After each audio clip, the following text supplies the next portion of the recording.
Spartan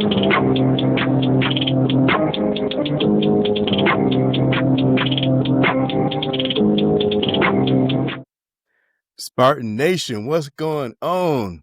Back at you once again for our third season of Q the Woodshed. I'm Ken, the super cool Spartan. My brother Brian, the super mad Spartan.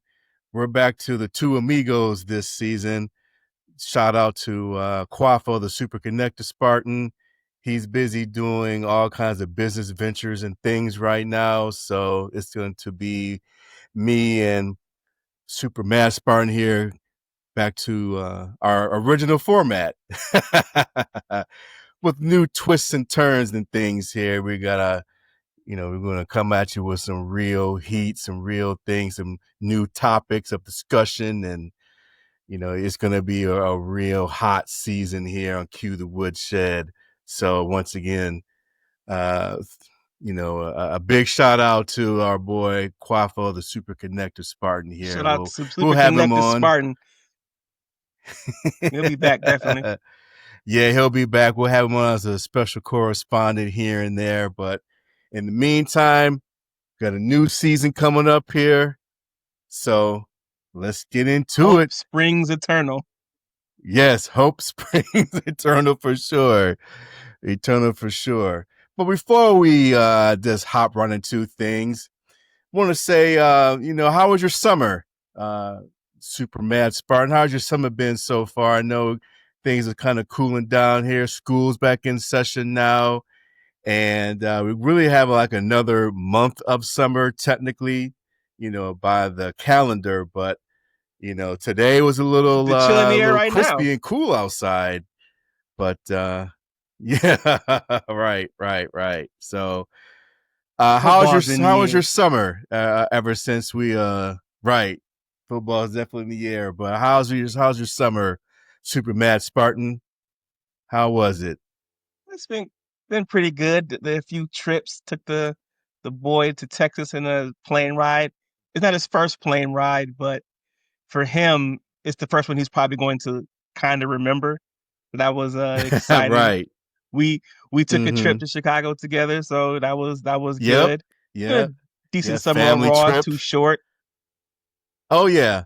The family trip we did to Chicago was good, and stopping Notre Dame country, South Bend, our South Auntie Bend. Pearlie checked her out a little bit, did a little thing in Chicago. And I would say the summer was good this way too. I had a chance to go to Dallas. I know like you did, went to Dallas earlier, for a wedding. And, me and the family here, we did a hot trip to New York City because my son, he wanted to check out the NYC. So we did a trip to New York City, got a chance to walk the Brooklyn Bridge and go The through highlights. the highlights, Manhattan. So that was fun. And one event that me and the wife did, which was pretty cool, was dinner en blanc. We did that. It was downtown at the train station, Michigan Central Station. Really cool event. It's one of those like grown events, nothing for anyone, I would say, under 25. If you Super between the grown. ages of like, I'll say 25 to maybe 55, it was one of those like grown and sexy events. You get a chance to get on your white linen and have this fabulous dinner downtown. It's kind of a secret to where you're going to actually get to the destination. But it was fun. I definitely encourage, people to check that out in our age range. So it was a good Sounds summer. exciting. But like you said, football's in the air, Michigan State football specifically. So let's get into it. Our preview show here. So let's make it happen. So let's just kick it off with good old MSU football.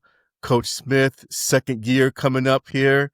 First year, of course, wasn't as good as we thought it would be. 5-7, definitely disappointing. but Another now missed bowl. get a chance to redeem himself. The team can redeem themselves. So, what you think? What are your overall thoughts? I mean, the Big Ten did their whole big football camp tour, the entire conference, and they stopped at MSU this past Thursday. We got a chance to check it out. And, some of the takeaways I got was one, they definitely want to establish a pass rush on the defensive side of things. For Two, they want sure. to limit those turnovers on the offense. The interview that they had with Aiden Childs, I know that was something he really pointed out, cutting down those turnovers and being more efficient on offense. And then three, they want to establish a running game. That was something that Coach Smith has said. He want to get that running game going to really help out Aiden, so you won't feel like he has to, carry the entire offense on his shoulders. So those are the three takeaways that I got, from the uh, football camp. So what about you, Super Mad Spartan? Yeah. Yeah, I agree. That's those are the biggest things, and specifically the offense, because I think the defense last year, not saying it was great and they were like the steel curtain or they were 2013 Michigan State defense, That but they are no-fly definitely an zone, improvement. baby. Missed that. I definitely missed that, and they weren't that last year. But No. no, but they were. I think they were solid before all the injuries started piling up, and wearing down, teams getting accustomed to what you're doing. All of the defense was solid. I think that they ranked totally 34th ranked defense, which is an improvement from the Yes, they did 100th point ranked that out. defense we were at. Yeah. And so there's good pieces there. So I'm not as worried about the defense as I as your point. Running the ball, they have to go back to offensive line injuries. First and second game last year, two starting guards gone. He had to suffer people around, and it just wasn't a good product. And it forced Aiden Childs to have to put on his cake too often. And he was just his first time starting, so we had too many turnovers. So offensive line, Aiden Childs, defense, I, those are the main things like you mentioned earlier. Mm-hmm. Yeah, as you were talking, I was just thinking that for some reason, and I don't know what it is, but it seemed like for the past, I'll say at least 3 years, that the injury bug has really hit the football team pretty hard. And it's really reflected, throughout the seasons because MSU, they have a pretty good start to the regular season. And then next thing you know, injuries hit, then another injury. The next thing you know, by the time you're like to mid to late October, it's like you're putting out mass units for the rest of the season, which That's pretty why it's much important to have the depth predicts, right. True that, because true most that, people true that. they're So, starting 22 offensive defense. They're solid, but then it's the right. guy behind him and the guy behind them, and you can't. Going into last year, one of the major points was they had bodies at the offensive line, but they didn't know what they had, and they only Mm-hmm. could trust a few people. So as soon as if there was one or two injuries, it was going to be a struggle, and we had one or two injuries right off the bat, and I don't know because you can't say how good the offensive line would have been if there had been no injuries because you don't know that, Right. but definitely just there are so many times last year rewatching some of the games where Aiden Childs is just running for his life. Yeah. He gets the ball, we have to throw. I want to say the statistic I heard, he was the eighth most pressured QB. Yeah, I don't know if it Wow. was the Big And Ten or for his NCAA, but yeah, I was just gonna say, is it like through the conference or through the whole kit and either caboodle? way, it's not a good statistic. If you're No. pressured on Mm-mm. like 30, No. 40% of your dropbacks, you're not even giving yourself a shot. Right. So as as our dad always said, it begins and ends on the lines. Right. Right. And I know that was one main focal point for the football coaches this year was to improve those lines both on the offense and defensive side. So I know some of the linemen they interviewed in the football camp on both sides, even the players themselves had emphasized that. So that seems to be another main focal point that was pointed out, from the Big Ten Camp Media Day tour. So we'll see how it reflects out, or pans out. And I will say, hopefully, knock on wood, of course, the law averages would you would think that it would favor an MSU's way this year in terms of less injuries and having more, W's, in that Football column. is a tough sport. It is. It is. It's a physical, tough sport, so there are going to be injuries just Oh yeah, yeah, no up doubt. I front. mean, that's just It's throughout the just board. There'll be injuries. So hopefully just can he this take it won't or be not? as many. Right. Right. Hopefully there won't be as many, but yes, that's something you never can get away from, regardless if you play Pop Warner football all the way to the NFL. There's always going to be injuries regardless, and Always, it's a always, matter of always. who has a the depth, to bring those players in to keep the ship moving and not sinking. So hopefully that'll be us. That'll be us. Hopefully. So, what do you think and we just touched on it really, but what are the biggest questions coming into this new season, Super Mad Spartan? What do you think the biggest questions are? If you're going to stick with the theme about the lines, rush in because we went several games, I think 6 or 7 games without having a sack last year. So can we get to the quarterback? I know there's more than just the defensive line. There's other things that go into it. You have to have good coverage, but we need to get to the quarterback when it's time to get people off the field. There's too many third and longs where quarterback has all day, all the time in the world, sit back there patting the ball, doing his homework, texting his girl, and they get they get the completion and move the chains. So we need to Mm-hmm. get to the quarterback. So rush in. I think that's probably the biggest question mark. The next question mark, like I said, of the lines, how is O line going to look? I know they brought some new people in. I know they're comfortable with the guys they've had, and they brought some transfers in to shore up the lines. How are they going to look? Are they going to be competent at running the ball? Is Aiden Childs going to have time to throw the ball? That's majorly important. Mm-hmm. And I'll give you one more biggest question mark. That's kind of something that's more recently popping up. Place kicking. Uh, come to Oh find yeah, out, that's right. like That's 2 or 3 right. place kickers are hurt. Like the ones who they're expecting. Like we have game time decisions at kicker, and I I don't. Michigan State might have to win in the margins. There are going to be a bunch of teams in the Big Ten who are very similar to Michigan State, kind of rebuilding, kind of in that 5-7, 8-4, 9-3 window. And we need to make some field goals. There are games last year. If Jonathan Kim wasn't making those field goals, we were going to lose because we were Mm-hmm. horrendous in the red zone. So place kicking, it's a kind of a huge question mark coming up now.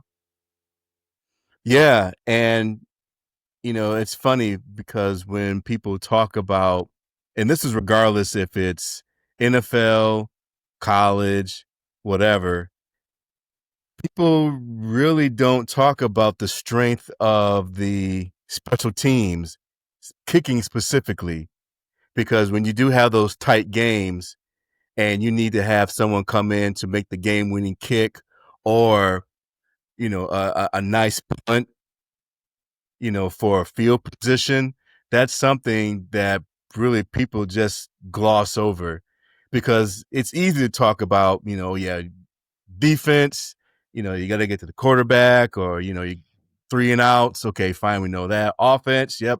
Got to generate some points. Running game, we got that. But when you get in those tight games, those situations, especially to your point, when you're kind of in the middle of the pack, with fighting between 5-7, 7-5, 6-6.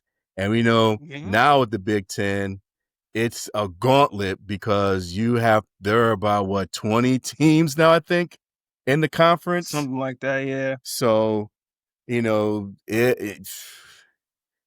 having a good kicking game is a must because that's the difference, as we know last year, between 7-5, 5-7, 4-8. There's been so many. I can go back to even D'Antonio. We had a year where our punter got hurt, and we lost games because we couldn't get out of our own end zone because we have so many bad punts and giving the team too good a field position. Right. The invisible yardage as they call it. So that kicker situation. Now punting, we have like a almost all American punter, so I think we should be good there. But place kicking has me nervous. Now hopefully we run a touchdown play enough that place kicking doesn't matter. Right. But that just hasn't been our experience. Otherwise, there may be a lot of 2-point conversions going on this year. Or are you gonna see them going for a lot on fourth down? Fourth Like if downs, you're right. past if you're at the 40 something yard line, you're at their 40 or you're past the 50 and it's 4th and 2. I mean, or what's the at the that's a good kicking distance. Like you're at the 35-yard line. It's 4th and 3, 4th and 4. Now normally like, you know what? You take the points. But if your kicker's not good, you might have to go for it. Right. Or better yet, what if it's 4th and goal at the opponent's 2-yard line? But but in that situation, you should be going for it. I mean, yeah, you should be, but you just never know because, all of the analytics say that, hey, kick the field goal. But if your kicking game ain't that good, You going for it. so, but to your point overall, and I'm glad you brought that up because that was something I actually overlooked myself. Because I have been reading, and maybe because I maybe just glossed over a little bit, but I have seen articles when MSU or Coach Spill's talking about, oh yeah, our kickers, what we're gonna do about the kicking game, and until you just brought it up, I'm like, oh yeah, you're right, we need a good kicker. So Listen, missed the ball game a couple years ago because we didn't have a good kicker. Our kicker yeah, was hurt. Excuse me, not good. He was hurt. and MSU hasn't sniffed a bowl game in 3 years, I think, if I'm not mistaken. It's been since 2021 was the last. 2021. So 2021, yeah. I mean, And we came and get that's just so bad because like you play 4 games versus nobodies. So you have like most teams have 4 built-in victories. So you mean we right. couldn't find another squad like it's just I know we couldn't even horrible. get to the Quick Lane Bowl. I mean, the bowl downtown Detroit couldn't even get to that. I don't know what's called that anymore, but yeah, yeah. So yeah, I agree with the biggest questions. Um, what do you think are the biggest expectations, or what are your biggest expectations for the team this year to keep your madness down to a decent level? DEFCON 3 instead of Expectations. DEFCON to DEFCON 20. I am expecting to see just improved organizational skills from the coaching staff, improved play from the team, and clean games. Because the last few years, State has this bug of just penalties, Mm-hmm. false starts. At least it hasn't happened as much last year with the penalties on punts, formational penalties, like things like that you can control. It's that stuff. There's a few times last year, Coach Smith, even with their clock management, some of the decision making, they didn't run clean games. Sometimes they lost the Michigan game, not because Michigan was so much better than us. With turnovers and the coaching staff made some interesting decisions, and so I want to Yeah. see that improve. And then my biggest expectation, and this might be unfair, I think we should have an explosive passing game with our receivers. They're talking receivers up enough that I have an expectation that we're going to see some big time receiving plays, some big time touchdowns. Nick Marsh, Amari Kelly, Sean McKay, Evan Boyd, I Bullard, think. Boyd, yeah, Evan Boyd. You know, anybody else I'm leaving out. I will. They have been raving about the receivers. I would like to see it. My expectation is to see them on display. Yeah, basically they have a whole new receiving room this year, to accompany Nick Marsh. So I agree with you on that and all your other points. For me, my biggest expectations, one, to drastically cut down on the turnovers. I understand that, Yes. things are gonna happen. There'll be a fumble and there'll be a interception. I mean, that's part of the game, but to really limit those turnovers, because last year we've seen too many times where MSU was in position to win the game, turnovers. Boston College is one game that comes to me last year where It should have been a that was dub. a very a winnable game, but turnovers just killed us. And I definitely want to see that cleaned up more for sure. Uh, I like you said, I want to see a pass rush. I want to see some QB sacks this year. You can't go basically over half the season with zero sacks. So somehow, some way, Joe Rossi, you got to get that defense in that backfield and put those QBs looking up at the sky. You just got to see that. Just got to see that. So I have one more that just those are kind of my, came to my mind. We were talking it out. Um, I just lost it for a second. And obviously, one expectation is to win games, right? Like that's the expectation. They have to mm-hmm. win because we mentioned in our little preview about a month or two ago about we have a new AD.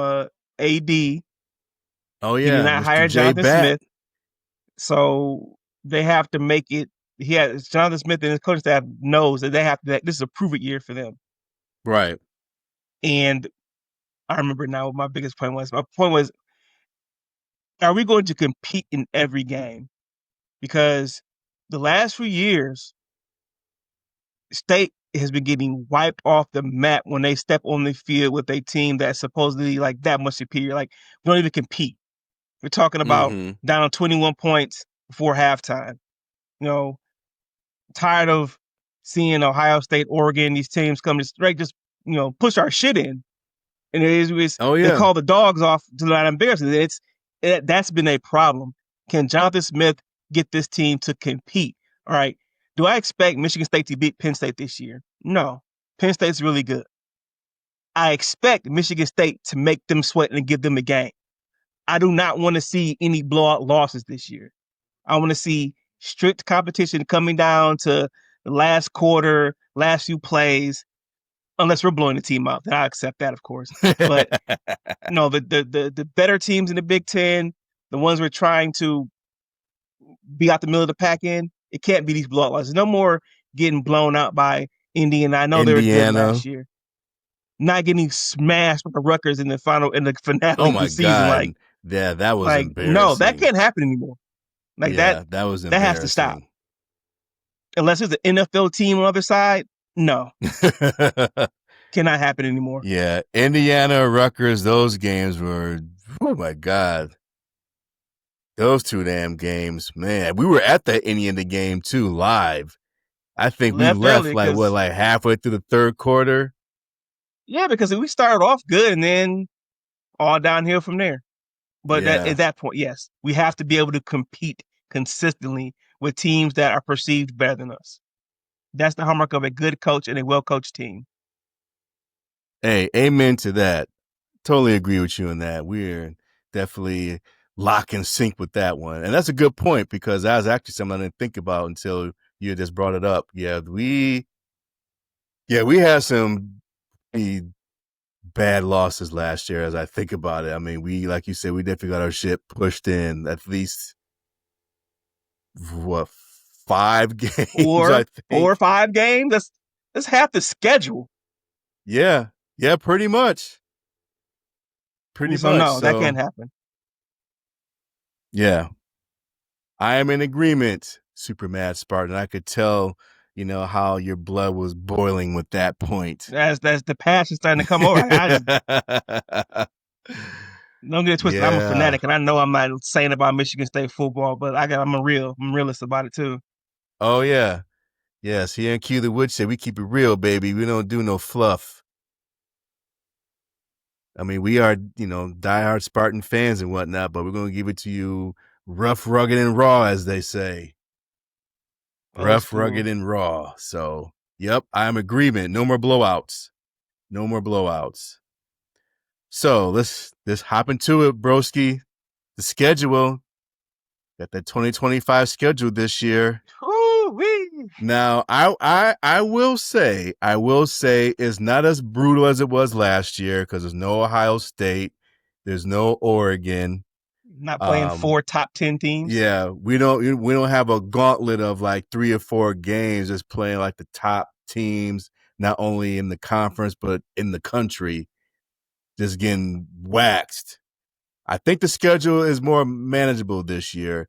Now, there are definitely some hard games. We play, in November we play at Penn State, or Penn State plays at Spartan Stadium. I can't remember at the moment. Penn State's it's here. It's Okay, at so Spartan yeah, we Stadium. have Penn State at the tail end of the schedule, and we play the West Coast teams this year: UCLA, USC.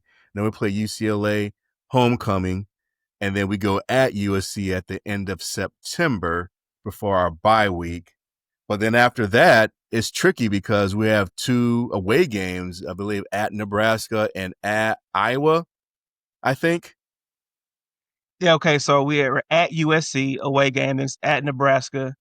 Then we come back home to play UCLA for homecoming. Then it's at Indiana, home for Okay, that's what Scum, it is. and then Minnesota, excuse me. Penn State at home, Iowa at Iowa, and then Maryland at Ford Field. Okay, so yeah. Again, I do think the schedule is more manageable. But yeah, I mean, there's some tricky games in there for sure. I mean, when you're talking about going, because historically MSU is not that good against Nebraska. I mean, this goes all the way back to when Nick Saban was the coach. So I remember when Saban was the coach, he did a home and home series with Nebraska, and we got our shit pushed in both those games. I And want to even say when D'Antonio was the first D'Antonio, one to beat. He was the first one to beat yeah, Nebraska, and that was 2013 season. yeah. And the times he's played in Nebraska, he's only beat him maybe twice, maybe 3 times, I think, overall. So historically, Yeah, MSU has not played well against Nebraska. So that's going to be a we beat tricky them last time game. we played them, but it was touch and go because that was the game. Jaden Reed had the punt return for a touchdown to put us over the edge. Oh, okay. Okay. But yes, So, Nebraska's going to be tough. oh, yeah. At Iowa, I mean, Jesus. Whoever, I I mean, mean, playing at Kinnick Stadium that's a tough. brutal, that's tough. The last time we played there, got our ass kicked because we actually watched that game. Oh, So, it wasn't a yeah. ass kicking, Oh, but well, yeah, you're right. I think about that's it. Yeah, that was a it game we was should just have a won loss. though That game we should have won, but because yep, they got a punt return for us for a touchdown. yep, yep. That So you're ruined us. right. That wasn't an ass whooping, but it was a game we should have won, but we didn't. Kinnick is hard to play at. Yes, Kinnick hard to play at. So, and then you don't know how it is, traveling, across the country, going to USC. Yeah, I think that's going to be an L. Not that I say, not that I think USC is so much better than Michigan State. It's just going to the West Coast. Just always has been a dicey thing for Yeah, Michigan State yep. Tom Izzo can football tell and you that basketball. from the Yeah. basketball. So yeah. So what are your overall thoughts of the schedule? I'm in agreement with you. I don't think it is as hard as last year, but it's still a tough Big Ten schedule because we don't know what we have because there are a lot of, like I said, middling Big Ten teams. And unfortunately, we're trying to climb out the basement of the Big Ten to be a middling team. So, well, okay, middling is not the time. I know everybody has aspirations to be better, but I'm just saying that you gotta take a step. You can't be at the Mm-hmm. basement, so you gotta take a step up to be middling at bare minimum. Right. So right now, just kind of going through it, I have us at 7-5. I would love to see more than that, but there's so many coin flip games, and you're not going to win them all. You're not going to hopefully not lose them all. But Right. I think 7-5 would be the record. That's not great, but I don't think it's the worst in the world. I would love to see more. And then at 7 wins, I would love there to be a signature victory. I'm gonna say it right now. We have to beat Michigan this year. Like we Oh yeah, I have to. agree. I agree. Like Uh, that has to be one of 7 wins. Like they're rebuilding, they're retooling. Freshman QB coming to Spartan Stadium after everything ended last year, and you know we got confirmation of their cheating. Like it that has to be a game. Smith has to come in with some like some intensity fire now. under his ass for that one. You've experienced the rivalry once now, and you understand how it's going to go. It's not the Right. same as Oregon State. But yeah, so 7-5 is Correct. my prediction for this season. Yeah, I We'll come am back to with those Tudors you. later on. Yep. Yeah, I'm thinking 7-5, 8-4. Um, like you said, the schedule is tough in the sense that looking at it and looking where the team is now in the here and now, you don't know what we have, and you're kind of just, like you said, selling hope, I guess you would call it. So just based off of where we came from last year to where we're at now with a lot of, questions, a lot of ifs, if this, if that, will this happen? Will that happen? 7 wins, I think, would be a good launching point because one, that at least gets you to a bowl game, which MSU need. I mean, they really need to get to a bowl game. I mean, you just Yes. cannot go 4 years in a row. And to your point, you have built-in wins for the most part.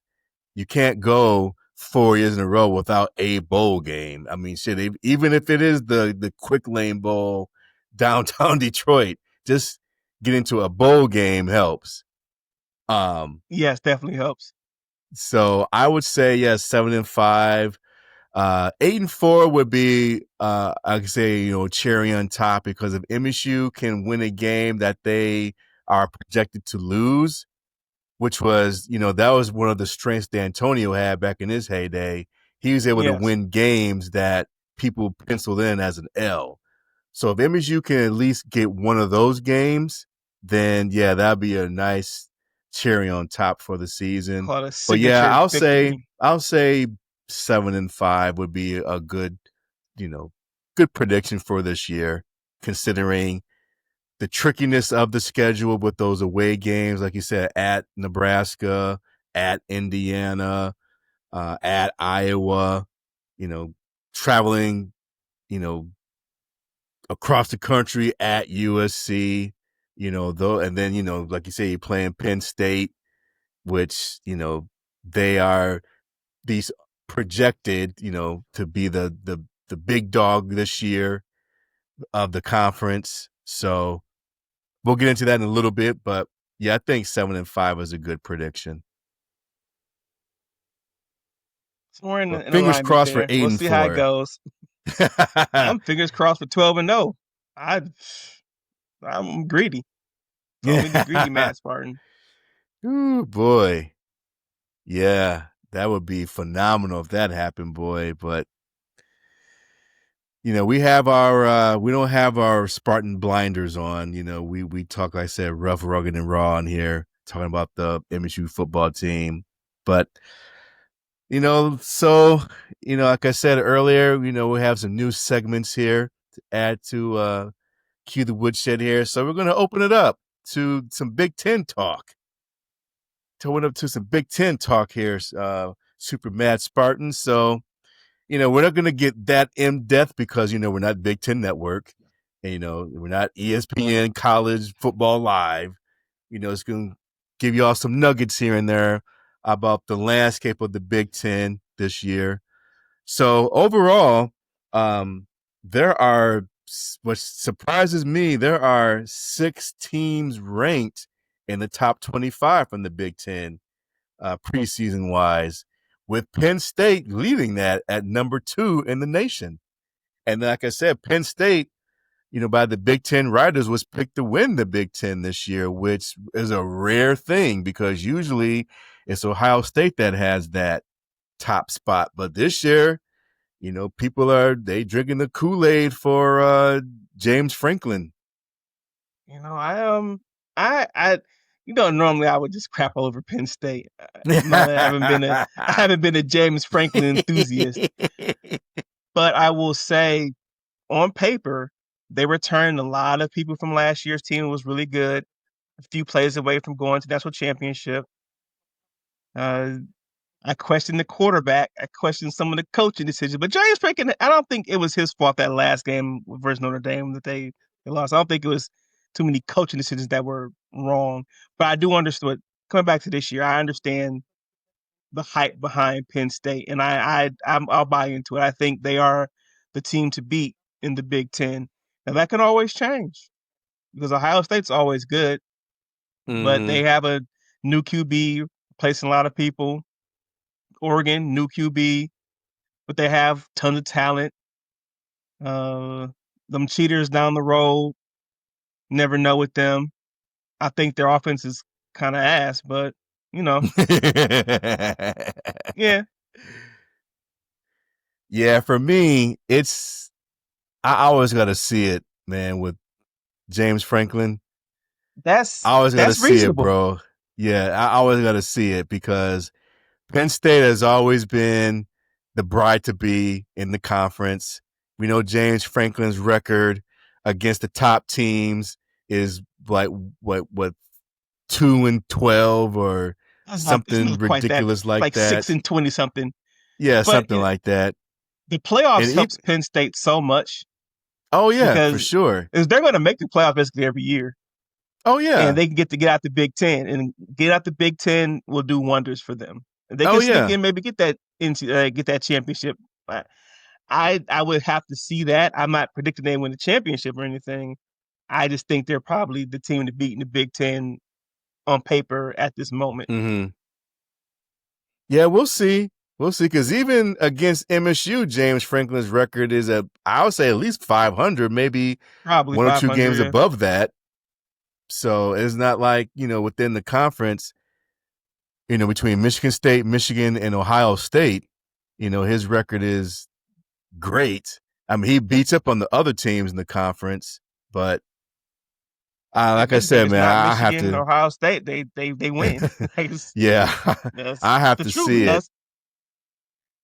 I remember people saying they should get rid of James Franklin. I was on board with that until State started going down and losing. I'm like, nah, keep you somebody who consistent.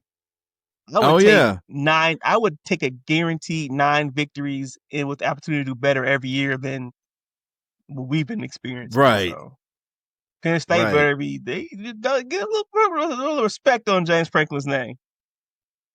A little I can bit. have a teeny weeny bit, More than I used to. Yeah, a little bit. teeny bit, but yeah, I got to see it. But like you said, on paper, I get it. Penn State is one of I think there's only like maybe 6 teams in the Big Ten, that has a returning starting quarterback, and both coordinators and head coach are still all together. I I think don't think their Penn State's one of coordinator's those there. teams. No, Oh, I okay. think Okay. they lost their defensive coordinator. I think he went to be a head coach somewhere else because he was the defensive coordinator was Oh yeah, Manny. Was it yeah Manny? from Manny Diaz. He Manny was at Miami. Fuentes or I think it's something? Manny Diaz. I think it's Manny Oh something. man, Manny And he went to Diaz. Yeah, Manny Manny Diaz. Diaz. Yeah, and Yeah. you know what? I forgot. Didn't Penn State take Ohio State's defensive coordinator because he left at the end Oh of the season? yeah, I think. yeah. Yeah, there. Oh yeah, Yeah. yeah, he did. Okay, so I don't know. Maybe maybe that's the bright spot. 'Cause I think Penn State plays Ohio State again this year in Yeah, conference play. So we'll see. it's gonna We'll be see. some there's a little bad blood there. Oh But yeah. Oh but yeah. yeah, no, they Penn State wasn't one of the ones that returned. I know Michigan State was one of one of those few teams. There was like Illinois. That's what Illinois is ranked. They're predicted to be Yeah, they're decent number enough. 12, which is I was surprised to see that, but yeah, number 12 and Indiana's number 20. Like, okay. All right. And Well, Indiana they picked up a good quarterback in the transfer portal supposedly, and they returning some pieces. So they did good last year. Now their schedule is in a cakewalk like last year. They don't have to play. They don't get the luxuries of playing the dregs of the Big Ten for the most part. oh, okay. So They have to play a real Big Ten schedule this year. So we some will real see about real schedule. Indiana. If y'all can't tell, I'm not a big fan of a lot of Big Ten schools. Like none of them except Michigan State. So Of course, but if I come across crass or disingenuous, I am. I don't like your squad. yes, Straight but up. I, hey, but hey, we're opening up. We're opening up, Yes. our reach. So we know we want to include some Big Ten talk here. So speaking of which, let's just get right into it, bro. That team down the road. First of all, yeah, I'm gonna Those say it. dirty, filthy They cheaters. yeah, yeah. As usual, they overhyped. They're number 14. I don't see how they're number 14, but hey, all of those people who, all those writers who, went to Michigan and all those big time executives, at these sports conglomerates, the ESPNs and the Fox Sports, Well, they have to you sell know. these games. So they have to put numbers in front of these teams' names, Ken. You know the game. You know how it goes. And it Oh gets yeah, me I every year. do. Because even though you know that this ranking means absolutely nothing, it's the number they put out there. So at 8 p.m. on Saturday night, they can say, hey, we have the number such and such team versus the number 50. Like, it's like, oh. And I watch Yeah, I it know it's because all I know hype. the numbers mean nothing, but it gets me. It works. But back to those other guys, yeah. they're a team full of unknowns. I'm not going to sit here and say I know their full roster breakdown. I'm not into it like that, but I do know they lost a lot to NFL draft. They've lost a lot of their defensive talent that they've had. They No, I can't know they bring have Connor guys in the Stallions wings. back with that show cause he got. Can't bring him back. Just put him on some glasses and a goatee and a mustache. You know how it is. He'll fit right in on the sidelines. oh, by the But no, the way, biggest. I was gonna say CMU. We should never play them again. Never. Oh no, Jay Bat should be on the moment that report came out. It should have been official. We are no longer going to pay you to play us.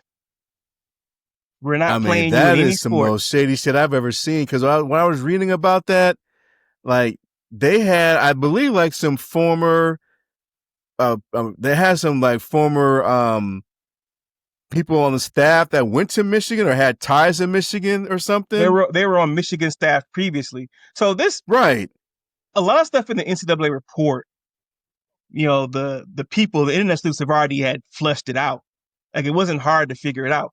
And it just takes a little bit of not even critical thinking, just A plus B plus C, just going down the line, right. linear thinking. How does one get on the sidelines? Well, you have to go through this procedure to get on the sideline. So the coaching staff has to sign off on it. So if Connor Stein is on their sidelines, their coaching staff knew. Oh, Period. most definitely. So so when they have Jim, and then all of a sudden this summer, people's names from CMU just start disappearing off the list. Oh, the head coaches. Oh yeah, I'm here for the summer. No, I'm gonna have to go ahead and retire. Oh, because you all knew, you all a part of it. And unlike Michigan, I can almost predict CMU is going to get hammered Oh yeah. because Yeah, I I'm like, we even if they said, hey, you guys gotta pay a $20 million fine. CMU is not Michigan. $20 million hurts them a lot. oh, a So, whole lot. but yeah, Which screw even them, brings to and I the hope we don't bigger play them no point more. because right. Which even brings to the bigger point because, and we both have a lot of friends, so associates who, and they're cool people that went to Michigan, and I get it. You bleed maize and blue. That's where you spent your college years at. You spent your money. You still may be paying student loans back to them. I get it, but I mean, come on now. And because people have always been said, well, everyone steals signs. Okay, yeah, they do, but no one does a straight up sign stealing operation where you're paying out thousands of dollars to go to an opponent's stadium, not just in the Big Ten, but the entire country to scout. nationally. No one who does that. You can't Well, tell me everybody can. that, huh? Well, Everybody I does it. mean, I guess so. Now I guess Michigan just got caught, but I'm just like, okay, so um, I could imagine like say like back in the day, like Mark D'Antoni and say, oh yeah, I'm gonna slide you 50K for some low level dude to go down to Alabama.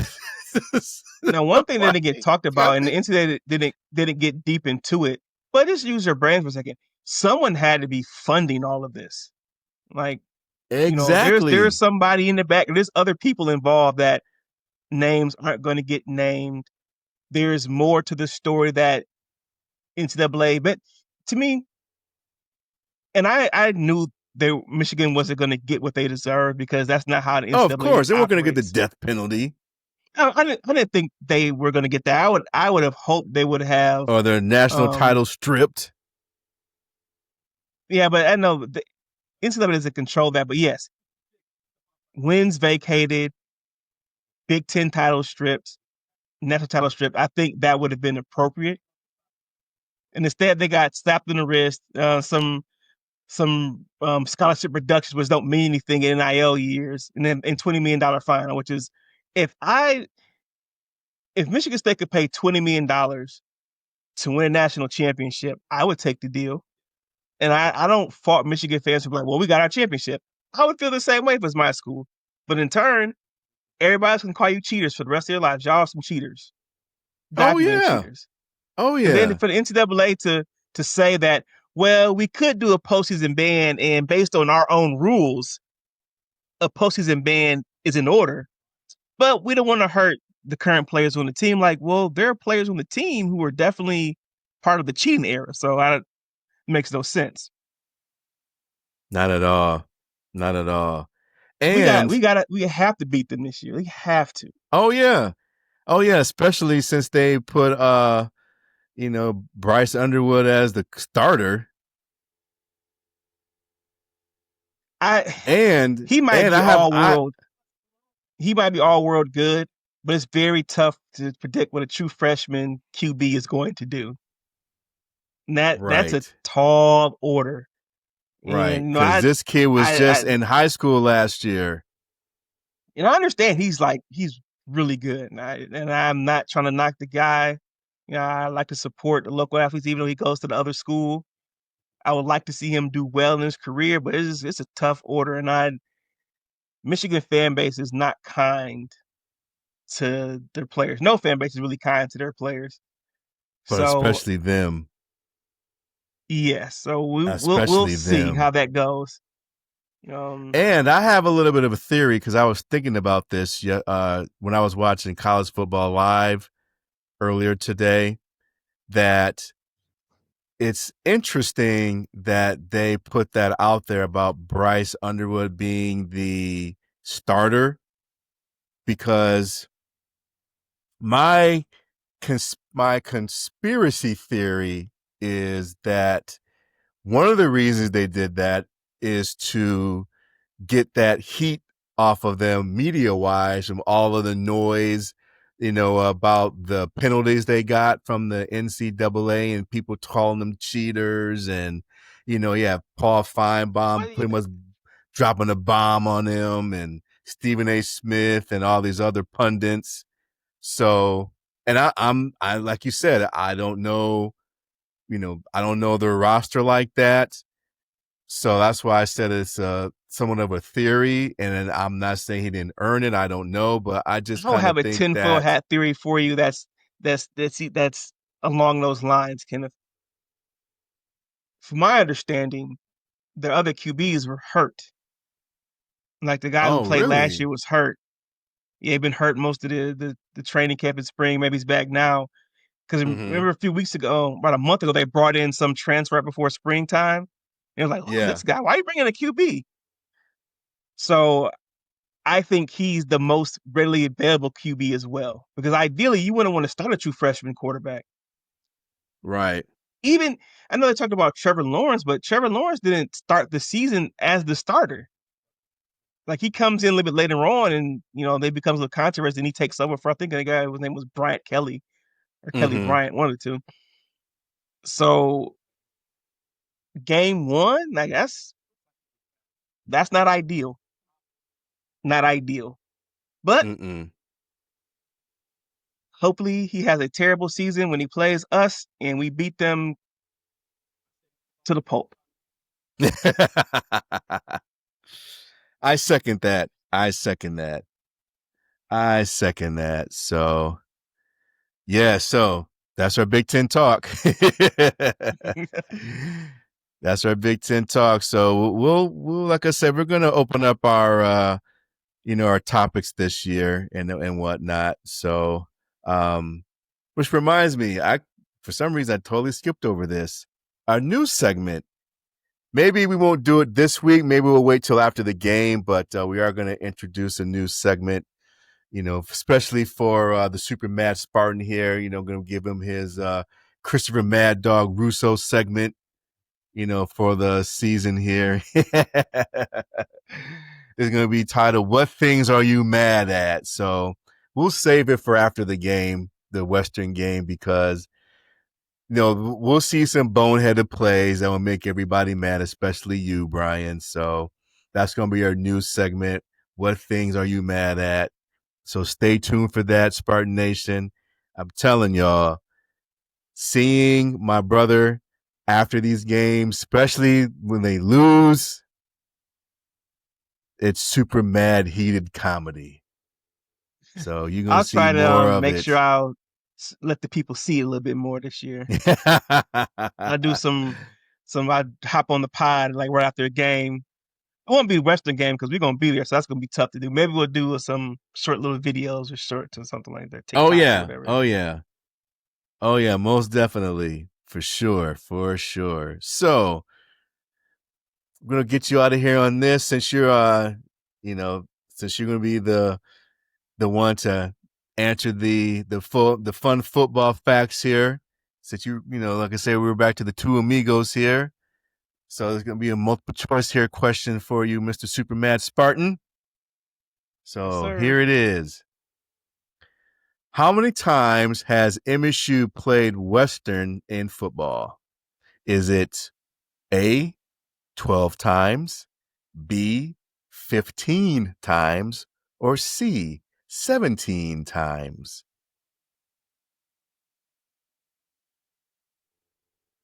Mhm. If need be, you just throw a dart on the dartboard and guess. I'm gonna say I'm gonna go in the middle. I'm gonna go with B. Is it 15 times?